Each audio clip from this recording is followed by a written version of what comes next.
what Andrew had to offer. What did you see in the backup quarterback for Alabama State? That's just what he is, a backup. We already established that Andrew is going to be the guy, and they last year quarterback entered to portal, so I guess he see what we see. There's no need to try to make it out something that it's not. I mean, he's a perfect fit. You can't say enough about his enough about how he go about his business. He's a very professional young man, and I just look for big things from him. Yeah. I mean, I think looking at it, from a distance, not seeing it at practice, we only saw it at spring game. It was clear that, from a size standpoint, and then an execution standpoint, there was a drop off when they went to the backup quarterback. If that's any indication of what it'll be like next year, if they're going to have any chance at winning the SWAC championship, Andrew's going to have to stay healthy. Oh, without a doubt. And the backup guy was a backup guy last year.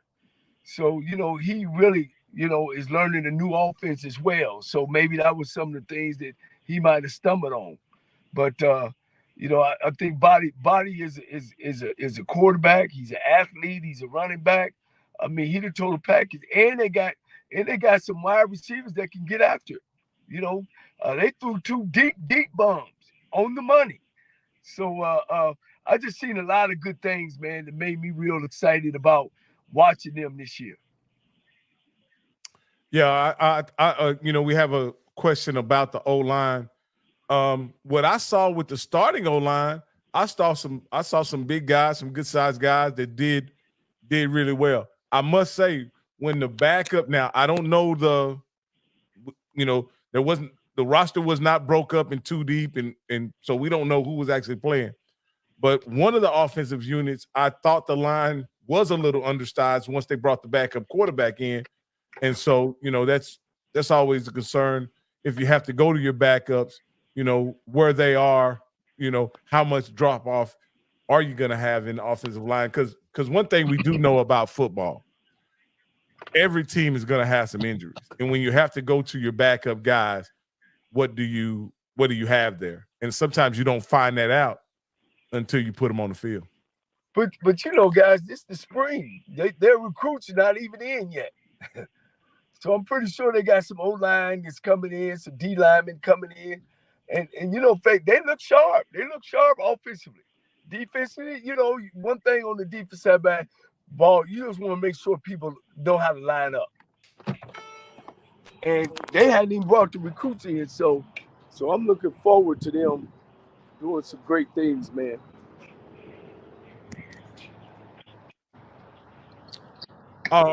Yeah, Coach. Is there any other observations, Mr. Campbell, that you had from the game? Well, again, I just think with the spring game, it is what it is. You're not going to see a lot.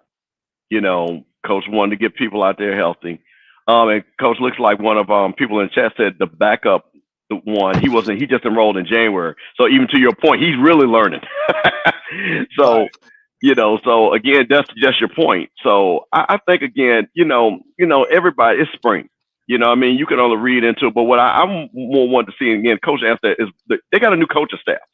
How did he feel about how that was going? Because the players are only going to go from the direction from the coaches, right? They set the tone, and if they're organized, then the players will be organized. If the coaches are not organized, then the players are not going to be organized. So, for me, I looked at more of, and that's the reason I kept asking about the coaches. Were the coaches ready to go? And things and like I said, just looking at the staff and looking at how well they were engaged, that's why I'm excited about to see what Alabama State does. Yeah.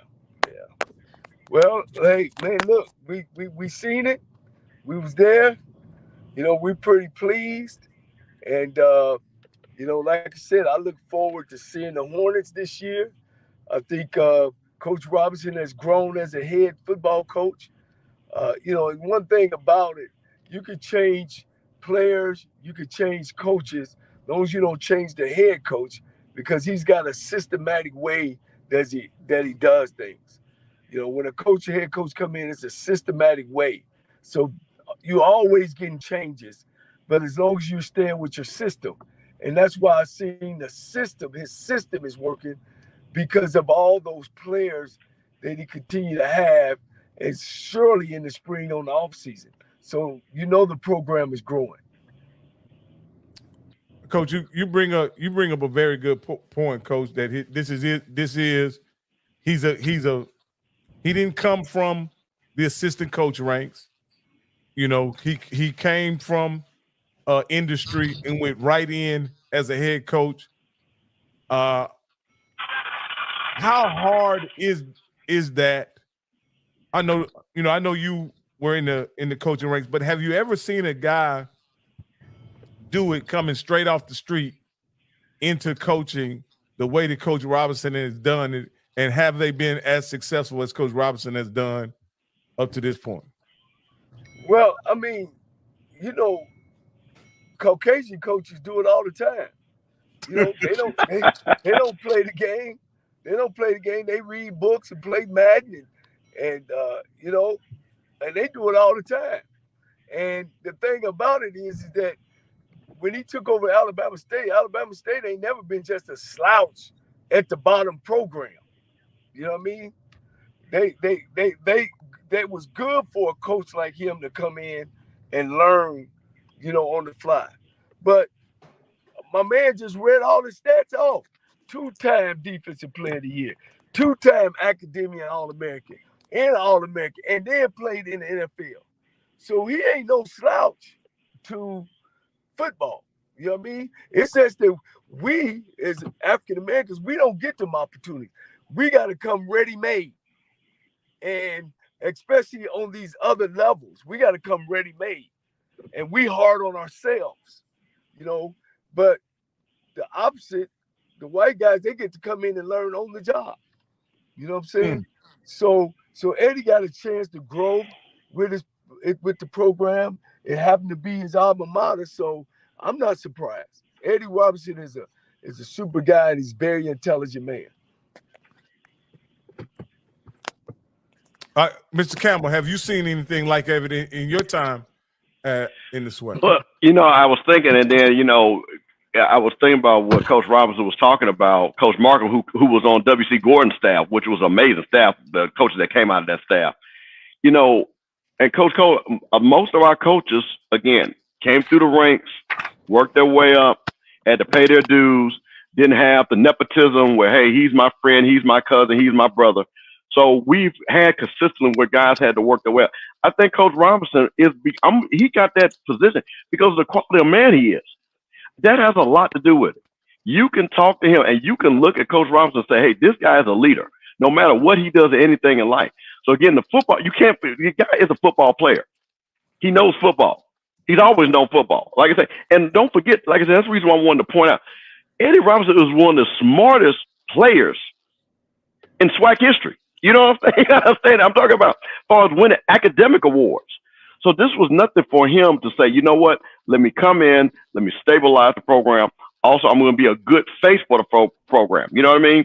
And that's what he's a really good face for the program. I mean, he can help raise money. He can bring enthusiasm because the rest of it, again, like Coach, no, because Coach Robinson, he's a CEO coach. He's a defensive coordinator, offensive coordinator. He's a CEO coach. So that means he's got to make good choices on who his offensive coordinator is, who his defensive coordinator is, and make sure that the players are all marching in the same direction. And Coach, I want to ask you this here, Coach Cole. Do you think Eddie Robinson gets that chance at Alabama State because of the success that Deion had at Jackson State? In his case, no. His case was more of a what you know and who you know. He went to school with the president. Let's not make any secret. Like I said, we like to talk about facts.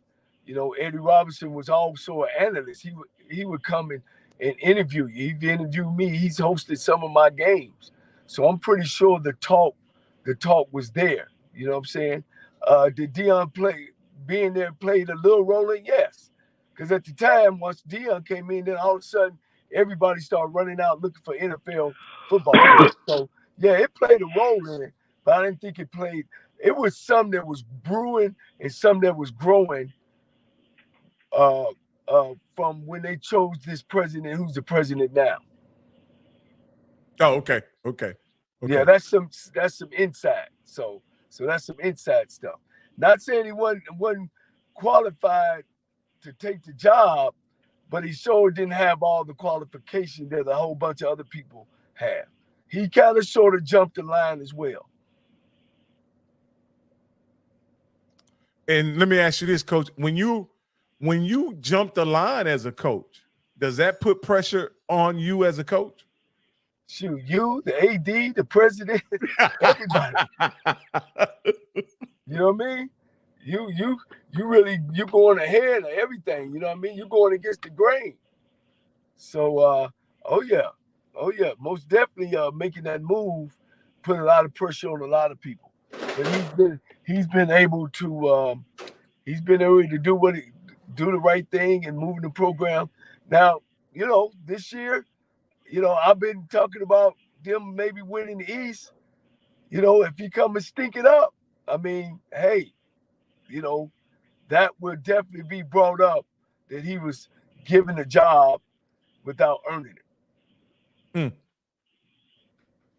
So, hey, what is the thing? What have you done for me lately? Yeah.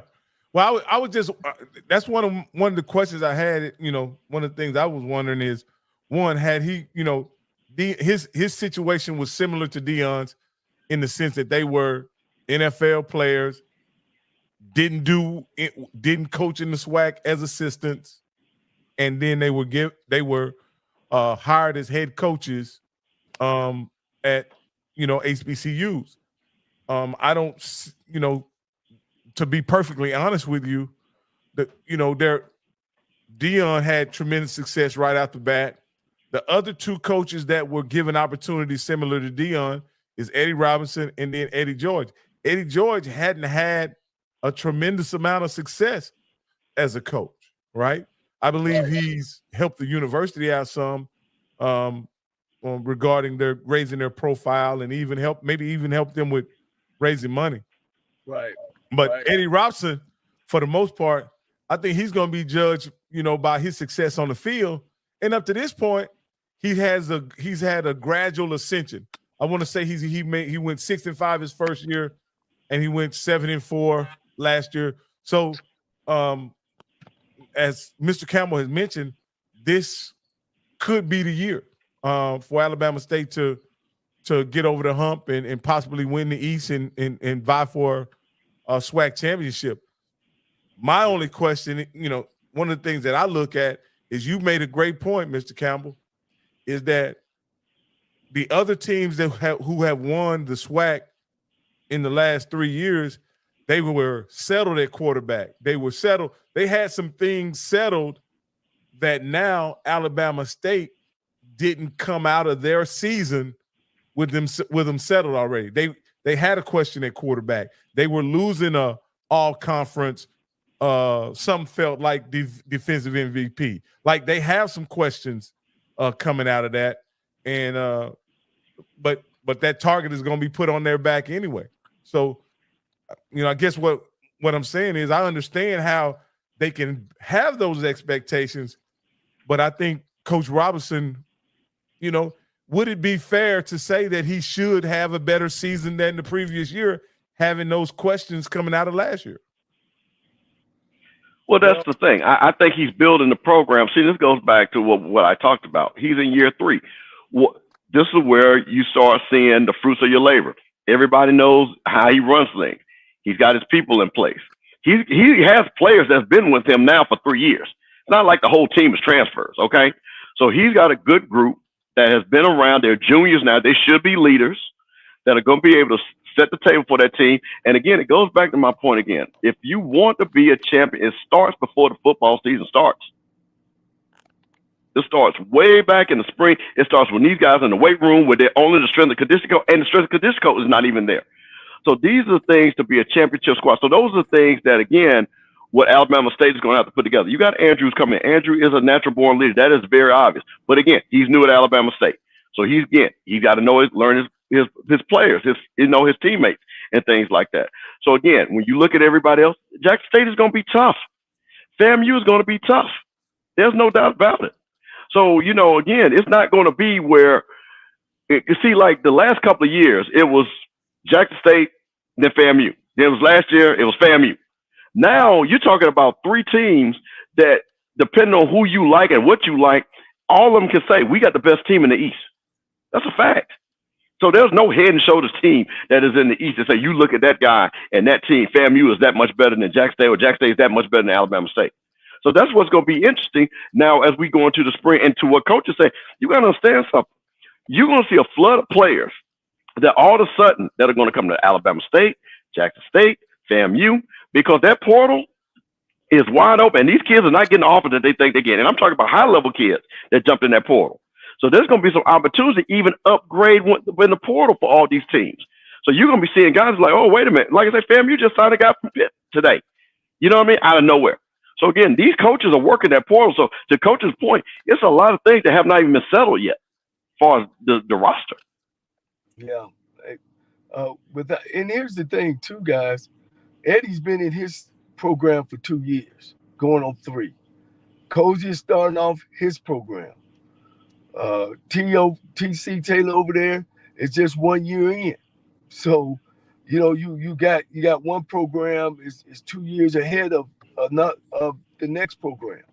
So all that's gonna play in a part of where we go and how we go and who gonna win and who not gonna win.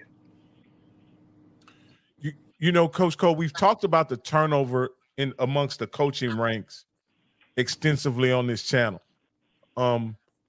With that being said, Coach, off the top of your head, where does Coach Rob rank amongst the coaches that are in the SWAC right now? And as talent wise? No, I'm talking about no. Take the players aside. Aside.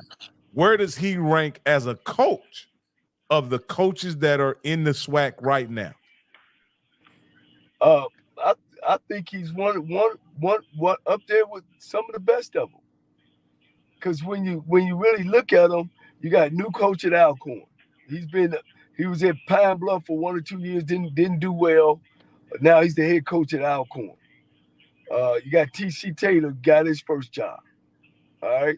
You got coach at Texas Southern, his first job. And you look at his background, it doesn't look strong. You got the Pine Bluff guy who was a tight end coach from Monroe, which was the worst Division I-A school in the country last year. He's got his first thing. He didn't do much this year. All right. Bethune-Cookman, new coach. So you had to put Eddie up in the top. You got Mickey Joseph, that comes with some experience. He was an interim at Nebraska, head coach at Langston. He's been in the SWAC. So you look at some good things from him. But, you got to say Eddie is one of the top better coaches there just by default. And that's what I was kind of getting at. Oh, you were setting me up. Oh, you were all on there. Hey, Cole, well, they already do that, Coach. No.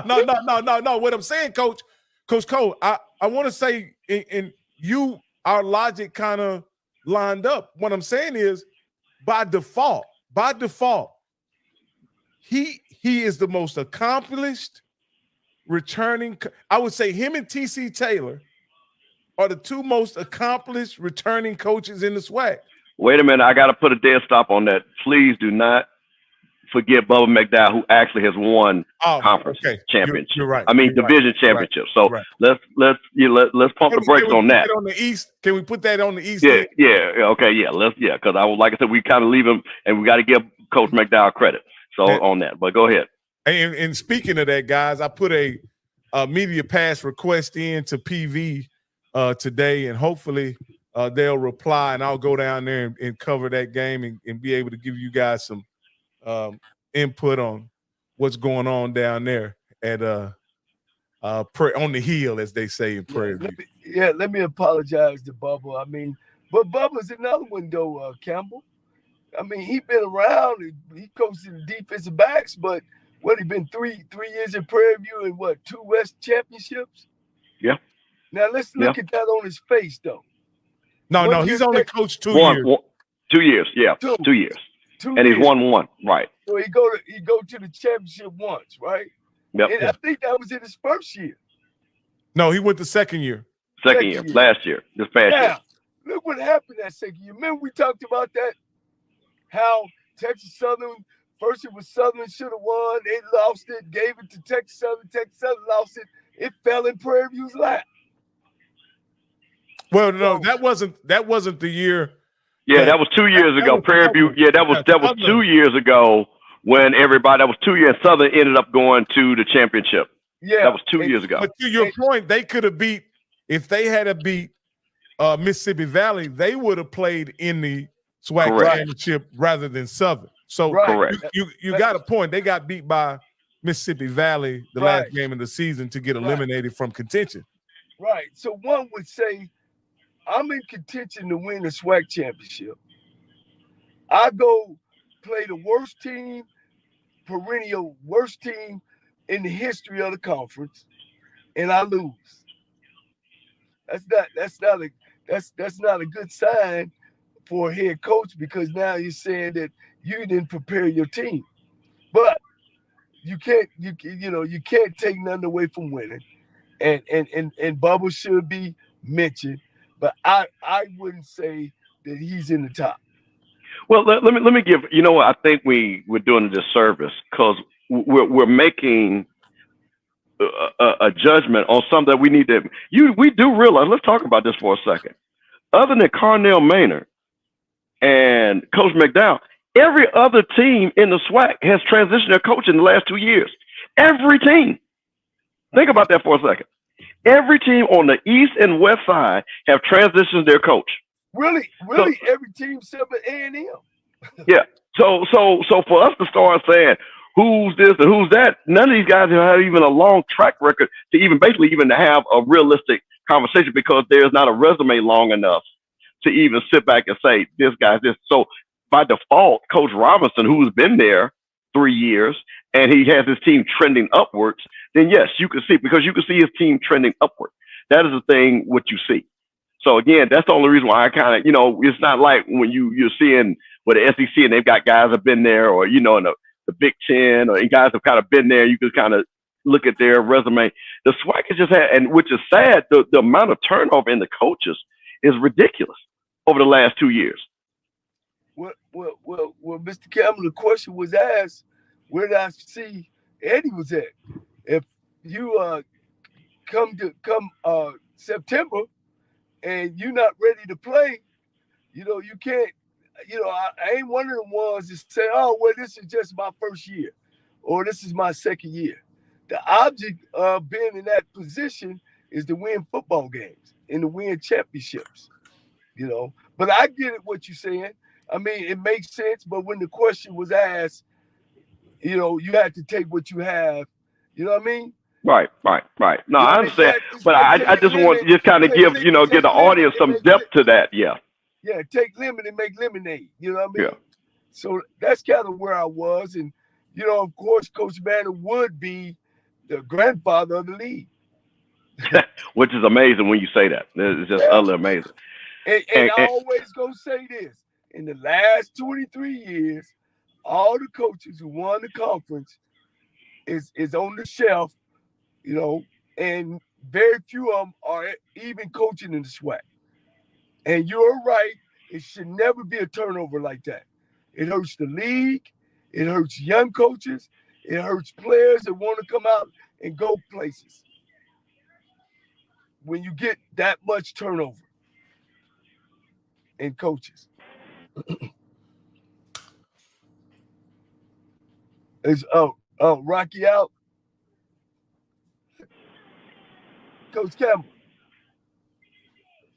Yeah, I'm sorry. I had a phone call that came in, Coach. I'm sorry. Can you hear me? Oh, yeah, I can hear you. Yeah. I can hear you. Rocky. Yeah, but Yeah, I'm here, Coach. But Coach, what's funny?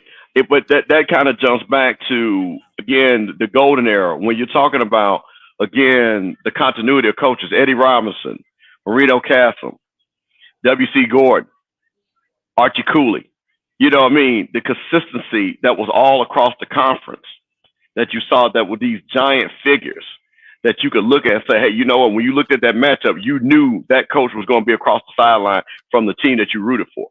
So again, I'm hoping that as these coaches, like I say again, I just would like to see these ADs allow these coaches a little bit of growth, allow them to build their programs, and then, see what's going on. Because I just think this, switching coaches out every 2 years, I just don't think you're ever going to build a championship program doing that.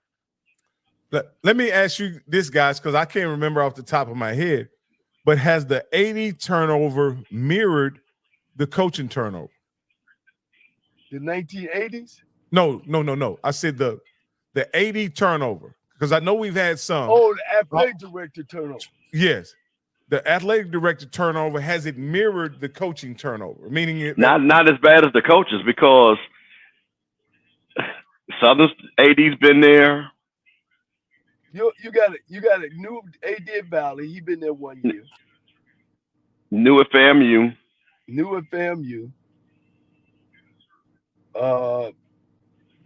Coach. New at Prairie View. And coach, I think that's it. Yeah. What about Pine Bluff, Grambling? Same. But Travion Scott's been there. He's been there a couple of years. Grambling's been there. Yeah. Alcorn's been there. No, Alcorn got a new one. They got a new one. But that's about it. Yeah, so it hasn't. So the coaching turnover hasn't mirrored the. No, I don't think. Yeah, I don't think that yet. I think that. Yeah, I don't think there's any correlation to that. I think the correlation is the arms race of this quick fix of seeing somebody like Dion just come in, which you can't even measure what that was like, and expecting a team, especially when you don't even have the infrastructure ready to go, and turning a guy off. So again, I think you just got to let these coaches get their time, put in a program. Nobody's going to come in, and that's what I'm saying. It's just not realistic for a coach to come in and win 10 games right off the rip. I mean, that's just not. That's why actually it was going to be funny. I mean, that's the pressure that Coach Coles is going to be under. That's the pressure he's under, because they expected him to keep that train on track. But again, you got to allow these coaches to grow, and that's my biggest thing: is allow these coaches to grow, allow these coaches to make mistakes, allow these coaches to recruit players, and then see what happens. But you can't, like I said, you fire a guy after 2-3 years. I mean, you're just not. To me, I don't think you're going to get value out of that.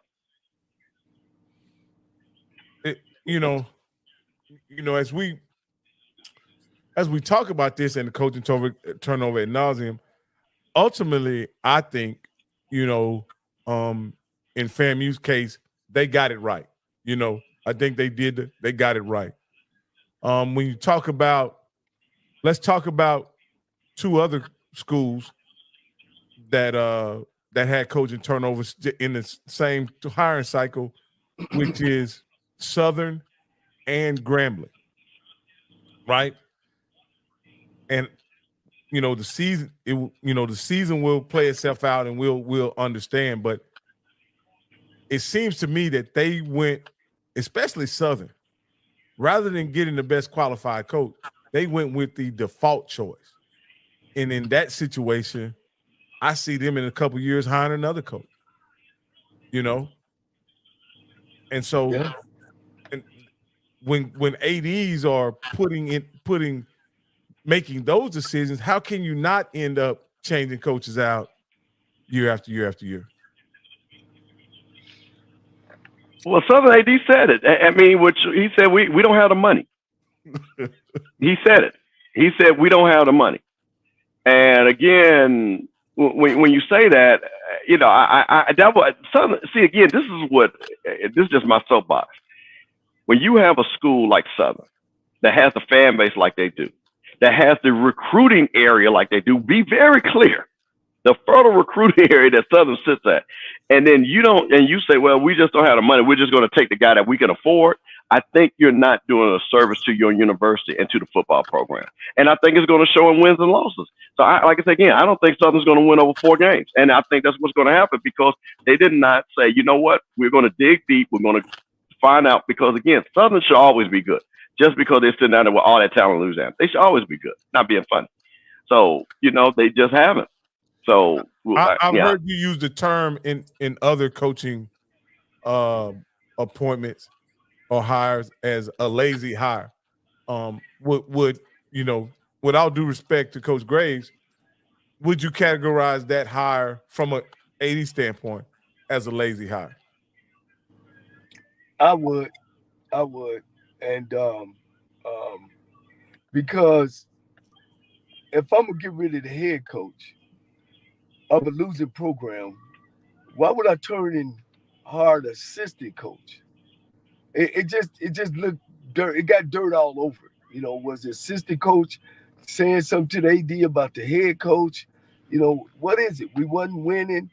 What is it? And then the guy wasn't even a coordinator. He was just assistant coach. And I hate to say that. I mean, how many times did that happen? That's a lifetime hire right there. You know. And then my thing is, I'm looking at the AD. You brought this guy in, and you're not gonna fight for this guy to stay around. Then I need to get rid of you and the head coach, because you made a big major mistake. So to me it was just all of it. It looks, to me, the only thing that can turn that black eye, put a big ribeye steak over it, is that they win this year. If they don't win, that AD needs to be going, and of course the coach need and clean house. At Southern is a winning program. Pete Richardson left that program in great shape.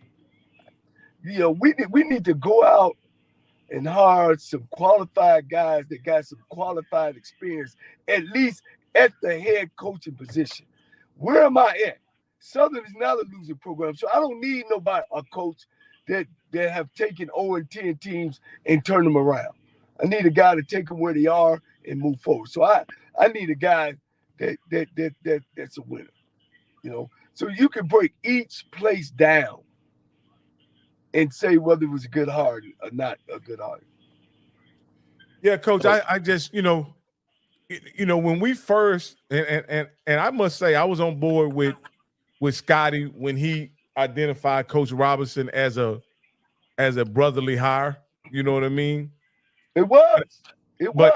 But again, Coach, after evaluating Coach Robinson, sitting down, listening to him, listening what his pedigree is, not only as a student, a player, and now coach, I think Coach Robinson has kind of justified the hire up to this point.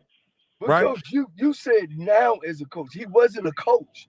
He's never coached anything. But he's a diamond in the rough. He's one that it just don't happen every day. But did he have the pedigree as far as everything else as a CEO? And I take that from you. Yes. And he's intelligent, and he was smart enough to do what he needs to do. Look, they hit it. They hit the grand slam, Coach. They hit it. Now he ain't won the championship yet, but they hit a home run. Hey, we're gonna go ahead and take a couple callers tonight before we quit. We're gonna give you guys a few minutes to call in if you want to call in. We got a lot of chatter going on in the chat, and Coach Green says it was not a lazy hire. But I want to say you can give us a call at 518-351-9464. Please call in and explain to us why it wasn't a lazy hire.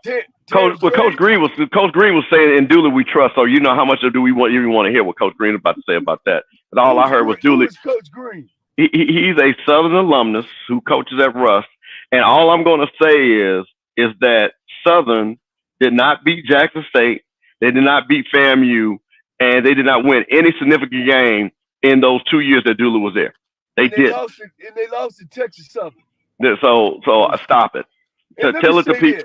And let me make sure, because we again, we like to build people up. Terrence Graves does have background, is qualified. This ain't about Terrence Graves. This is about the process. I guess we all three agree it wasn't a good process how he was given the job. Well, I'm going to tell you this. I just think when you look at the coaches, Eddie Robinson, a T.C. Taylor, a James Colsey, and I'm just going to use those three guys. Energetic guys, forward-facing looking guys, able to relate to players. And just Coach Graves, and again, I have not played for Coach Graves, but I'm just talking about when you just look at it. When I saw that coach iron, I was not excited. And that's what I'm talking about. When you go. And I just want to make sure we understand, this is not against Coach Graves. No, not at all. Not at all. Not an attack on him. Hell, no. Anybody would take a job. Yeah, not at all. But what I'm saying is when I heard a name like Trey Oliver, you know what I mean? That potentially. Because we're moving into a new era. And I think people have to understand that with social media, with NIL, with communicating, because this is not the my way or the highway coaching system anymore. You got to deal with a lot more outside noise that coach you had to deal with, and God knows with W.C. Gordon and those guys. So my thing is, so you really got to have people that, just like what Coach Robinson did. He came on here, he was phenomenal. I was Coach T.C. Taylor. He's been interviewed. He's phenomenal. These guys can communicate, and you can say, you know what? I want my son to go play for that guy. And that's all I'm saying with Southern, with all the things that Southern comes with. It looks like you can get the guy that has what a coach now in this era should be. And that's, like I say, that's just more of an opinion. This has nothing against, like I said, Coach Gray has tremendous coaching experience. So again, I'm not talking about that, but I'm just talking about the excitement I think that Southern would need for them to be a championship caliber team. All right, we have Coach Green on the line. Coach Green, thank you for calling in the HBCU Coaches Corner. I think this your first time, huh, Coach? This your first time, ain't it? Hey, yeah, this is my first time calling on your show, man. It is. All right, Coach. How y'all guys doing? We doing good, Coach. Now again, I brought it up because I've heard the term lazy hire used in other coaching hires, even in other sports by Coach Campbell, by Mr. Campbell, right? And I brought it up to ask the question, was this a lazy hire by the Southern AD, Roman Banks? And Coach and Coach Cole stepped up and said, without a doubt, it's a lazy hire. Now, tell me, why do you think it was not a lazy hire? I wouldn't call it a lazy hire, for one, because a lazy hire will be what Texas Southern did. Wow. After all that situation. This wasn't a lazy hire because Coach Gray's background. I wouldn't call it a lazy hire because of his background, because of his coaching pedigree, and the years he put in. That's my thing to it. I would say, it wasn't an exciting hire, and it wasn't a hire that gets you excited, but it's a lot to be said. It's a wait and see approach with him, as far as with the fan base. Let me ask you this, Coach Green, because I'm about to give Southern some flowers. With the fan base and support that university has, right? Do they deserve, when they change coaches, to just choose the guy who was already an assistant coach on an already losing program? Look, only thing I'm gonna say is let's just see what happens, because this is a guy that been in the coaching ranks for years and waiting for his opportunity. His only opportunity came through being on the interim.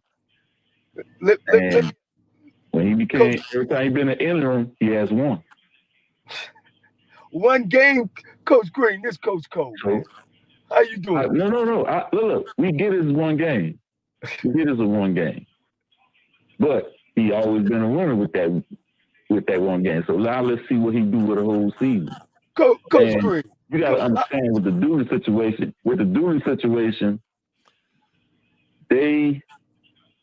It's the people with the money that wanted him gone. So they put up the money to get him up out of there. Coach Green. Can you hear me? Yeah, I hear you. a guy coached 2 games and he win the game, and you saying that's what kind of took him over? Ain't no question. This ain't about. No, I'm just saying. You know, I ain't saying that. Make sure we understand, because I think you get more into the, you know, I know, and he been waiting on this position. We're talking about one of the, as Coach Campbell would say, one of the bluegrass programs of the SWAC, or Rocky says that all the time. The blue blood, one of the blue blood. This is Southern University. You know what I'm saying? Mm-hmm. Did that hire make us feel like, man, we ready to rock and roll? No, it didn't. Not only was he was not in a coordinator's position, he was just a position coach. I get it. It came down to a money thing. But once again, like I told Campbell and Rocky, when Simmons left Florida A&M for greener pastures and $500,000, I said, well, did any of y'all alumni or AD say, I tell you what, Simmons, we want you here so bad, we're going to give you a 10-year deal, you know, at $400,000, and we're going to add on. So what I'm saying is, they could have went out and got a bigger time coach, worked out a deal for him. So not only does did we get a good guy in there, it excites the alumni. That hire did not excite the alumni. That's what I'm saying. That hire is you cannot raise money and say we got a new coach in, we need this kind of money. They ain't gonna give it to Terrence. He's gonna have to prove it. Now, I'm like like we said about Eddie tonight. Hey, Alabama State took a chance. Bam, he stood in there. He knocked one over the wall. They knocked one on the wall with a good guy.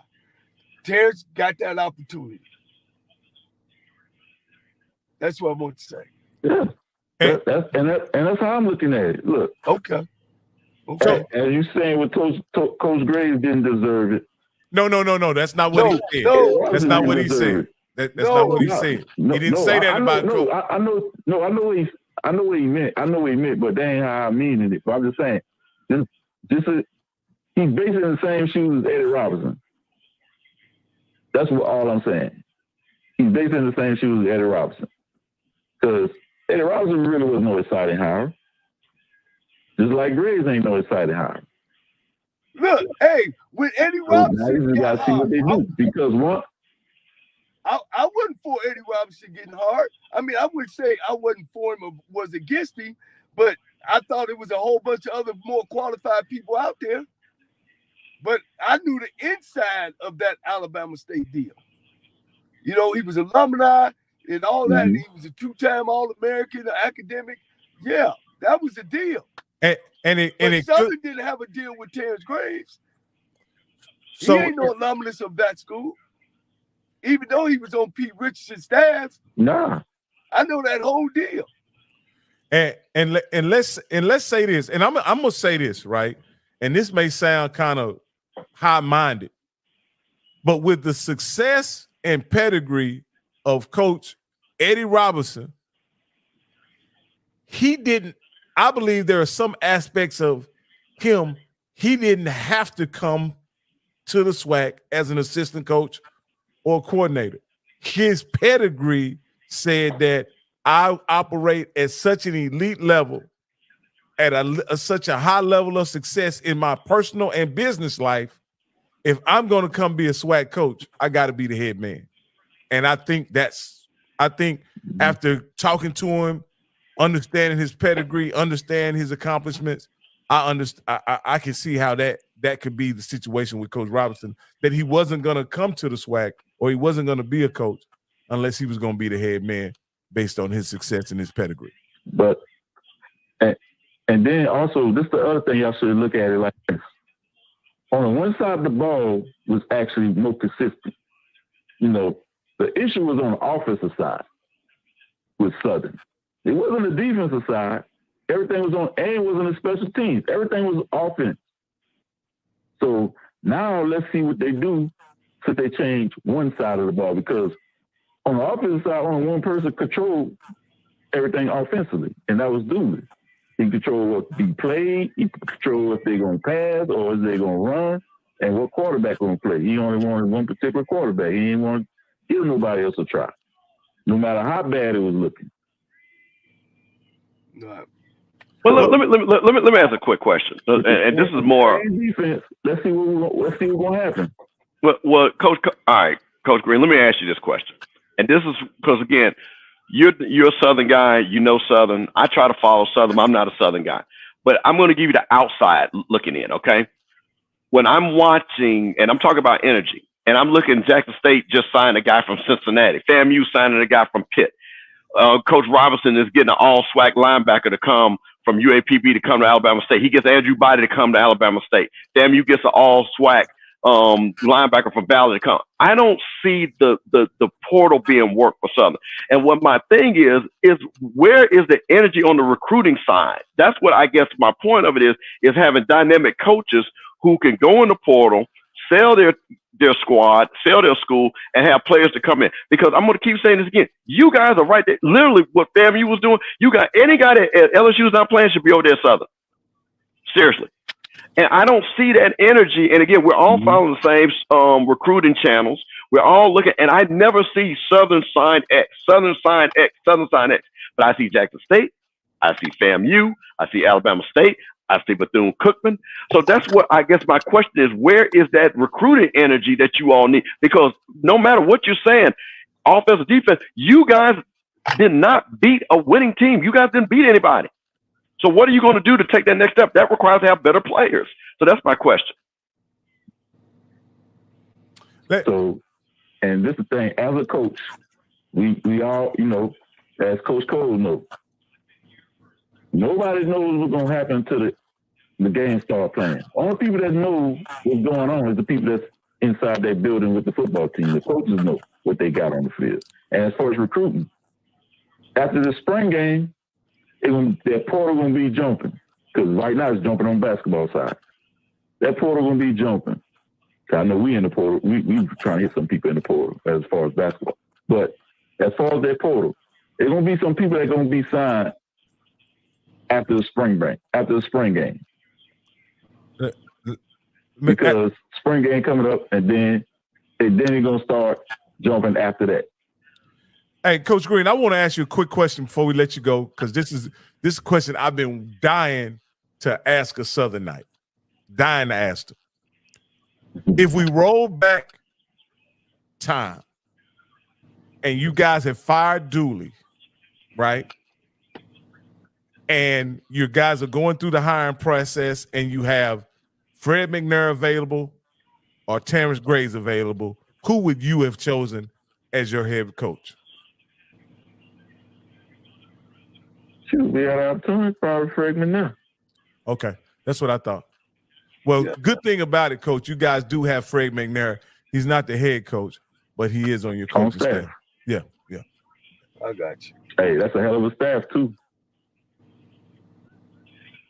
Coach, I just want to say one thing, and I hear that, but I just think what a lot of these teams have done, like case in point, you said, well, I'm going to get players late in the portal, but you've already lost a whole spring. And that's why a lot of these teams were trying to get guys in so they can play spring ball. So again, I want to see what Southern does. You know what I mean? I can say, I've always said this. We need Southern to be good. We need Grambling to be good. We need Jackson State to be good. We need Alabama State to be good. We need FAMU to be good. Because again, you want to have these compelling matchups every week. That's what the SWAC is about. That's what I grew up with, and that's what I want to see. And I want to see a good Southern football team. But as far as during signing day, we signed a nice class, a solid class. The class is solid that we signed. Okay. So, I guess. But most of them guys ain't gonna be there until after the spring game. But in this era of the transfer portal, how much can you count on incoming freshmen or high school guys to determine the outcome of your season? Like I said, we right here, all of us on the outside, we ain't gonna know. All people gonna know is the people, and Coach Cole know this. Coach Cole knows this since he coached the game. everybody gonna have an opinion, but nobody knows what's actually gonna happen until the coaches say what's gonna happen, and until the games actually start being played. Because the coaches and players gonna know what's gonna happen. Until then, we're gonna have to wait and see what's gonna actually happen. Well, ain't no question. At the end of the day, somebody's gonna have to win, you know. And like we talked about all the coaches, you know, we got a bunch of coaches in our conferences don't have a lot of experience as head coach.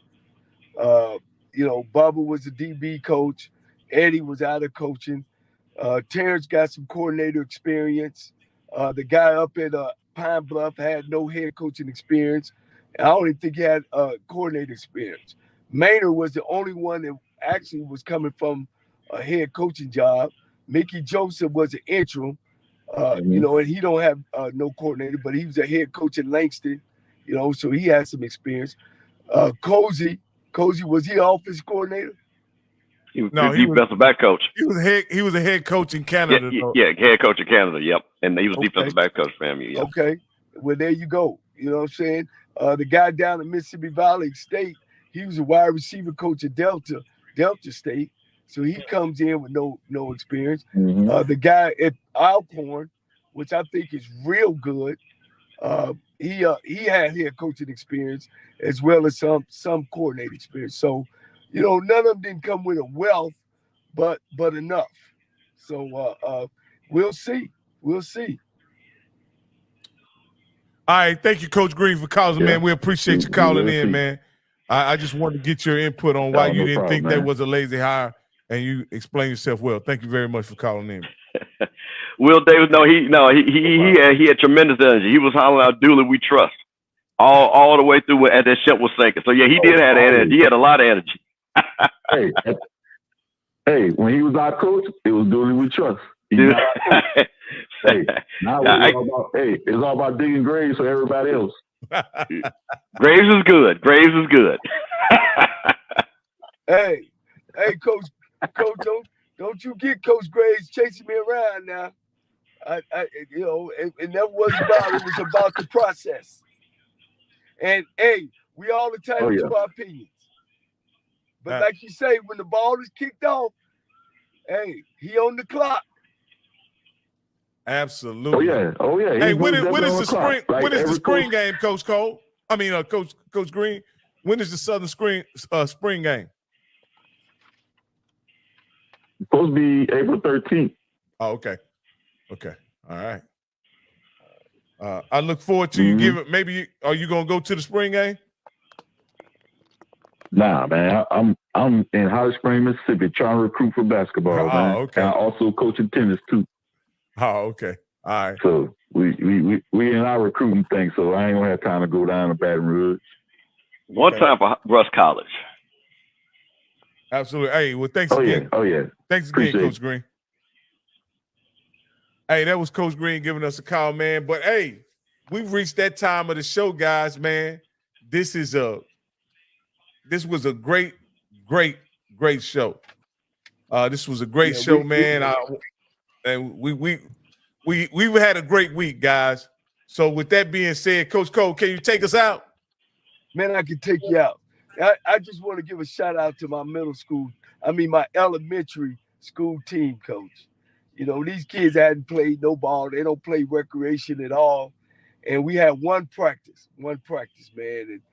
And I put the zone together in a 1-4 offense. And, man, those kids played great, man. I just, you know, I don't know, man.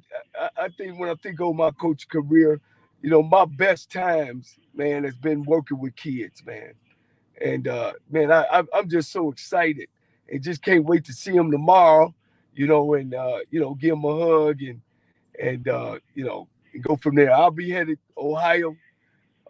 My father-in-law passed away. And so I'm going there, man, to be with him and my ex-wife's family and as well as my family and get to see my mom and spend time. So I'm just, man, it's just God's good and life is good. And man, you two guys, man, I enjoyed the heck out of y'all this past weekend. We've got big ups. You know, we don't start at something, so we got to finish it. So we got to get a lineup of what games you're going to show up and what games you're going to be, because our fans are hungry. You know, our viewers are hungry, and they want to see some HBCU football and all that good stuff. So, again, thank you, too. Thank our fan base. And as I always say, man, when you think things ain't going right for you and you feel yourself at the end of the road, tie a knot. Hold on tight, because ain't nobody bad like you. It's Sybil Wilkes with what you need to know. O.J. Simpson, the famous American football player, has passed away at the age of 76. The cause of death believed to be prostate cancer. Born in San Francisco, he had a very successful football career in the NFL before transitioning to television and movies. O.J. faced legal battles, including murder charges in 1994 for his former wife and her friend, and was acquitted in a criminal trial, but found liable in a civil suit. He also served time later in prison for robbery. In a monumental move, the Biden-Harris administration is tackling the pervasive threat of polyfluorinated substances, or PFAS, contamination in drinking water with the introduction of the nation's first ever legally enforceable standard for PFAS. These forever chemicals have been linked to severe health issues, prompting urgent action to safeguard public health. The newly established national standard under the Safe Drinking Water Act aims to protect around 100 million Americans from PFAS exposure, or PFAS, potentially preventing tens of thousands of serious illnesses. Actress Holly Robinson Peete has been very open about the joys and challenges of raising a child with autism. Her oldest son, RJ, was diagnosed at age 3, and since then, Peete has worked tirelessly as an advocate for both children with autism and their families. In their hit reality TV show on OWN, For Pete's Sake, the Peetes let fans into their world, the ups, the downs, and all, to break down stereotypes about autism and famous families. Marcus Morgan is a player with the Humber College volleyball team. He's helped the team gain their 4th consecutive provincial title in Canada a year after experiencing homophobia on court. In his first season with the Hawks, while playing in a game in which he was wearing nail polish, members of the opposition team started using slurs against him. Following that incident, his teammates and coaches all painted their nails in the school colors of blue and gold, just like Morgan. Black-owned businesses may want to explore TikTok for marketing growth. A recent report by Oxford Economics shows TikTok has helped businesses contribute to economic growth and job creation. Paid advertising on TikTok drove nearly $15 billion in U.S. revenue. I'm Sybil Wilkes. Be informed, be empowered.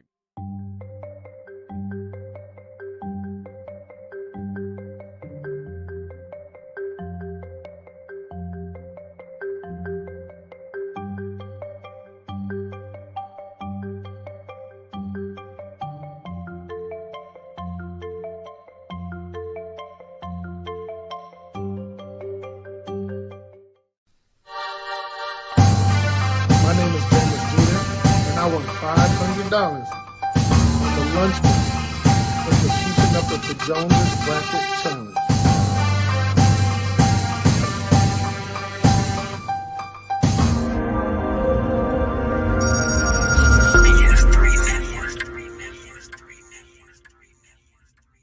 BS3 Network, changing the way you watch TV.